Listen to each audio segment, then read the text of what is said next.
Hello and welcome to my series of conversations with men and women whose ideas, vision and philosophy define our contemporary world.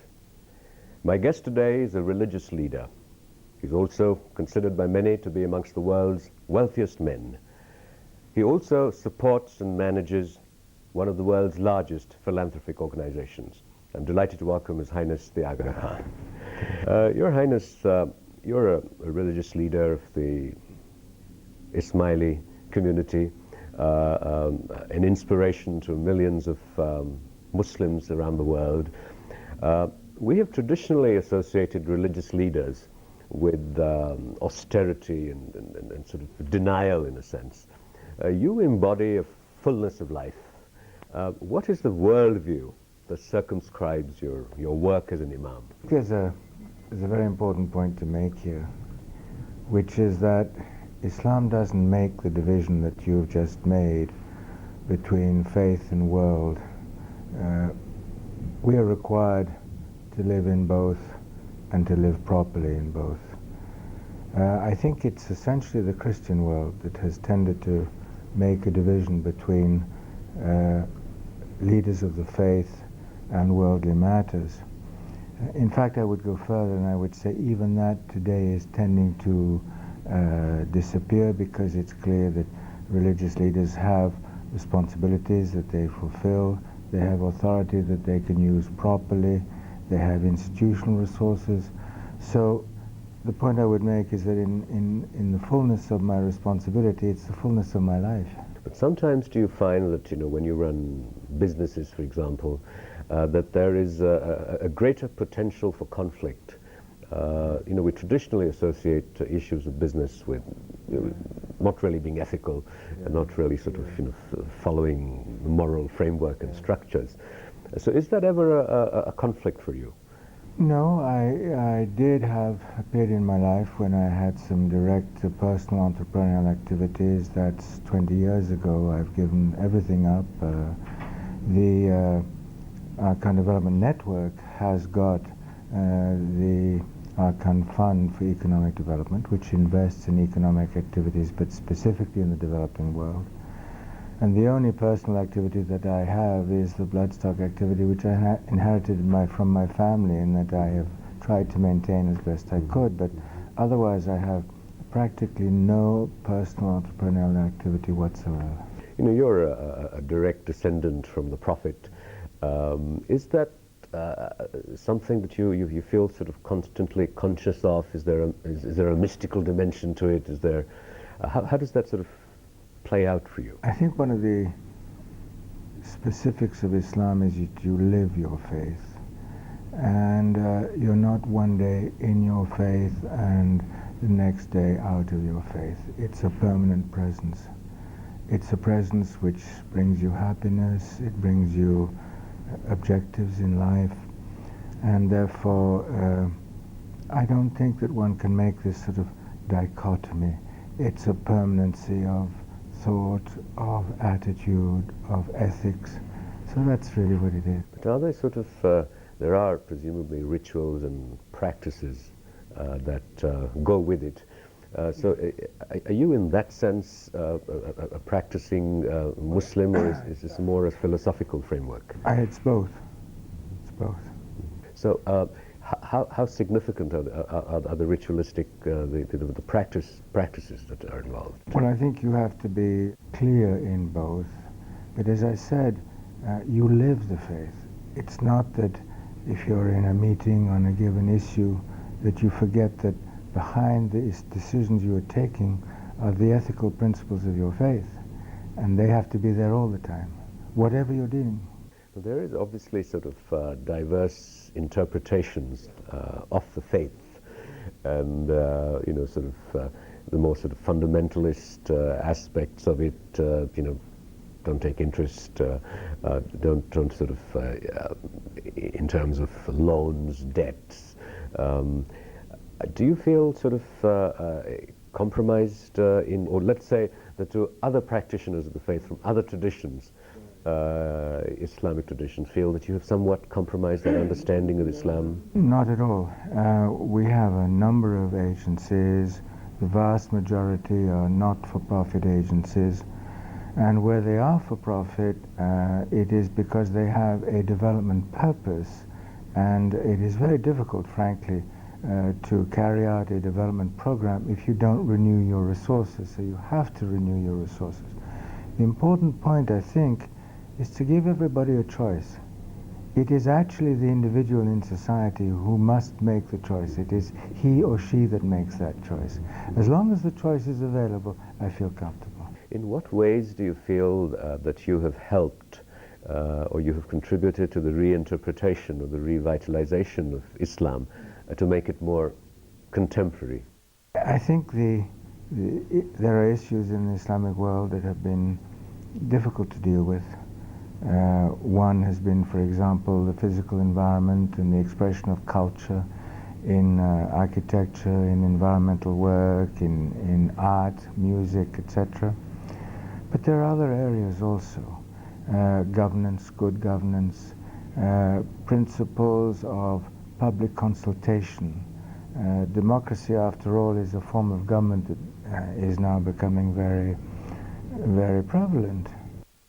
But it doesn't mean that it's necessarily good government. It doesn't mean that it's necessarily government which is effective for the people that it is supposed to serve. So we are living at a time when there are a number of fragile democracies in our world, and not specifically in the Islamic world. But the bridge between the notion of a modern democracy and issues of public consultation, meritocracy, these are all issues which bridge Islamic ethics and modern governance. And that is a very important area which I've been working in. I've been working in also in interpretation, clearly. As you said, there are numerous interpretations in Islam. And there the key issue is the acceptance of pluralism. The Ismaili community itself is pluralist. You're watching a conversation with His Highness the Aga Khan. We'll be right back after a short break. Don't go away.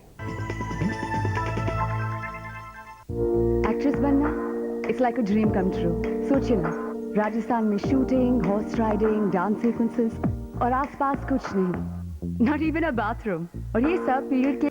Does this derive from?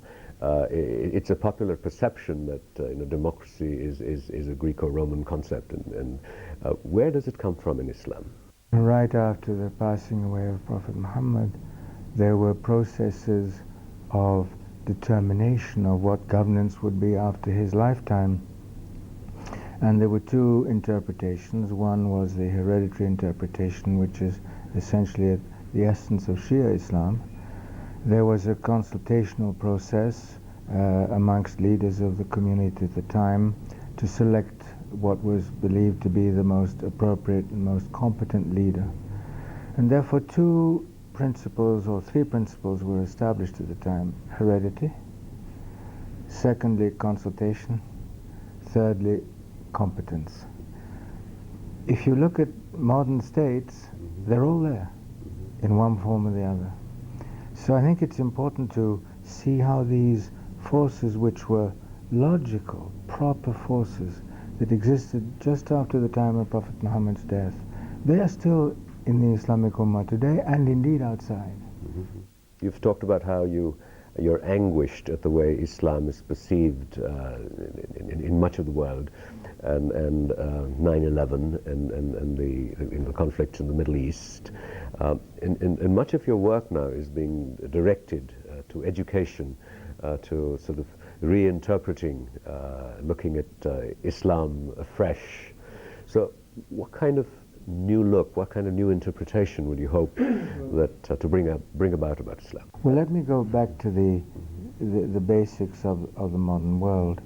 If it is correct, as I think it is, that we will be living in the next 10, 20 years with a large number of young states not very experienced in democracy, in good governance, etc. The sustenance of improvement in quality of life, I think, will occur through civil society. I think it is civil society, and indeed India is a case in point, where civil society institutions will be the institutions to which people will refer for continuing improvement. That's really the area of my primary work, and therefore everything that affects civil society, is a primary concern to me. Yes, we have been looking at new issues. We've been looking at issues, for example, of teaching on pluralism. We've been looking at issues of teaching on ethics. We've been looking at issues about teaching on the environment. But are these circumscribed by an Islamic worldview, or in some ways a secular worldview? They are value systems which are as appropriate, and they are sourced in the Islamic world. I mean, all these issues are referenced in many, many ways in the Islamic world, but they are global values. They're universal values. You say that the Ismaili community and your leadership, is this a process of reinterpreting Islam to make it relevant to the modern world, or in some ways perhaps sort of lifting off the veils of traditional Islam, which was always sort of dynamic and unfolding? Yes. I don't see any conflict in the way I interpret Islam between the intellect and faith. And insofar as people's knowledge today is significantly different from what it was 1300 years ago, we have to live in our time. And indeed, I would vigorously oppose anybody who would claim that the faith of Islam cannot be of the 20th or 21st or 23rd, 25th century. What would you say to sort of your Islamic brothers, such as, Osama bin Laden and others who sort of, in the name of Islam, are wielding so much terror? I have to say very frankly that I don't accept the notion that the faith of Islam is associated with terrorism. I have to say very frankly that in my interpretation, just about every area where we have conflict, in the Islamic world and outside, is essentially driven by political issues, either historic issues that we've inherited, problems that have not been solved, 1947 partition in India, the Middle East, what is it? It's the result of the First World War, decades ago. And these are problems which we've inherited, which have not been solved. And I think we need to give more time, A, to solving those problems, and secondly, predicting where things can go wrong. A lot of these issues are actually predictable, but they're not addressed in good time. So how intense is your feeling of anguish that much of the violence and the terror in the world is ascribed to Islam, and 9/11 and thereafter in particular has bred a great deal of prejudice and hostility to the faith and people who manifest that faith? As I said, I think it's wrong to associate the totality of a highly pluralist faith in many parts of the world, many communities, many backgrounds, many languages, with individual specificities. I'll give you an example. I doubt that any educated person would have seen in Northern Ireland a representation of the Catholic faith or the Protestant faith. And yet, what was it? It was a conflict of two communities. But it was pitched into the context of faith conflict. But to extrapolate from that one situation and say that one situation illustrates the whole of the way attitudes of these faiths would be totally wrong. Then if you apply that equity to the way you interpret the situation in Northern Ireland, and there are many others, then let's apply the same equity to the Islamic world. You've been initiating projects in much of the Islamic world where you're looking at traditional Islamic education, the madrasas. So what is your striving in those kinds of initiatives to use the madrasas for change? Well, what happened is that the madrasa historically went through a lot of evolution, and in fact it went up to the great madrasas of Central Asia, which were in fact universities. So today what we're talking about is pre-primary education, going right up practically to higher education. And my sense is that today the specificity of education needs to be consolidated into a global form of education so that the individual can live in the real world today. And this divide that used to happen between education and faith and education in the real world is one which I think we have to reconsider. And in fact, many Muslim communities are doing that, and we've, I think, helped them to do that. That doesn't mean you give up education and religion. What it means is that you complete it, so that if you enter the educational process, you enter into a complete stream rather than a split stream. You know, there is the popular perception that the madrasas in Pakistan, for example, and several Muslim countries, have been the training ground, the breeding ground for future militants. So isn't this a way of sort of bringing reform into Islam, and translating that into society in some ways? I think many Muslim countries have already completed the reform of the madrasa. In East Africa, for example, we've been significantly involved in that activity. In Pakistan, there is a process of reformation of the madrasa, and I think the aim is, as I said, to round out the educational process. The second one is to introduce notions of quality, because notions of quality have been uneven. The faculty that teach in madrasas, teaching is a profession today, and it needs to be done professionally. You know, you've spoken about the quality of education, you've spoken about issues of plurality, and again, a popular perception of Islam is that it tends to be inclusive and not as tolerant and accepting of diversity.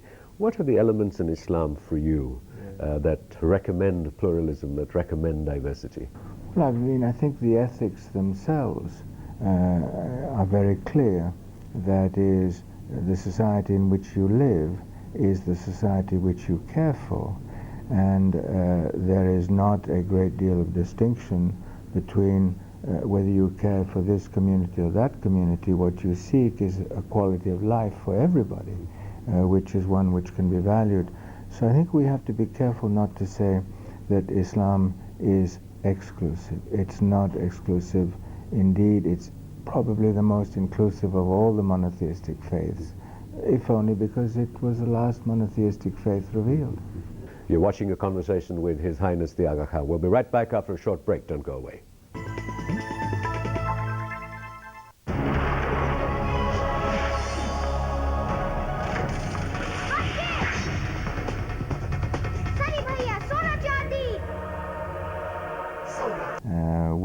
Will be held here, and I'm very, very happy because it's been a hope of everybody connected with the award to hold this ceremony here. What is the significance of the Aga Khan giving an award for architecture? Why architecture? What's the importance of that?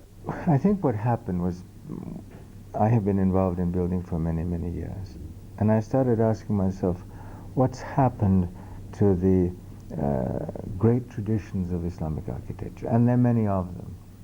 And I had the feeling that this area of cultural activity had actually lost its momentum, lost its sense of direction. And I shared that query with many other Muslims and non-Muslims, and they all agreed. So then the question was, how do you change cultural attitudes and revitalize them, give them new areas of knowledge? And that's the source of the award, was to try to create a new momentum. A new momentum, not only looking backwards. Sometimes people say, well, you can only be legitimate if you look backwards. That's not true. Let's look forwards. Let's design great architecture for the future. Protect the past and inspire the future. In India, if you travel around and you see that there are such sort of conflicting architectural styles, in the sense of mise-en-scène of architecture, a presence has declined. Why is architecture, just sort of a larger philosophical question, because you're contributing so much to its promotion, why is architecture important? Well, let me call it habitat first, not architecture. The award's called the Award for Architecture, but it applies to the physical environment in which people live, and in countries like India, others, the rural environment is infinitely more important than the urban environment. I mean, you have, whatever it is, 80% of the population of India lives in the rural environment. Therefore, we're looking at all aspects. And what we found very early on is that in the processes of change and improvement in quality of life, people invest in improving their habitat. And the question is, can we help them to do that in a more effective way, where they get better design, better quality of life from what they invest in the physical environment? If I could conclude on a personal question, what is, you radiate so much sort of happiness, you radiate a kind of glow. What is the prescription for happiness for you? The role I have is a remarkable privilege. It's to be able to help people. And in that sense, when I have a feeling that some of the things that are being done do actually cause change and positive change, that's a source of immense happiness. Is it sometimes personally difficult? Is it constricting in any way occasionally? It's demanding because the world demands are greater than ever before, because the range of Imamat activities is greater than it's ever been, because we're working in more countries, countries where there is an Ismaili community, countries where there is not an Ismaili community. We are looking at changes in governance. As I said, we talked about democracy.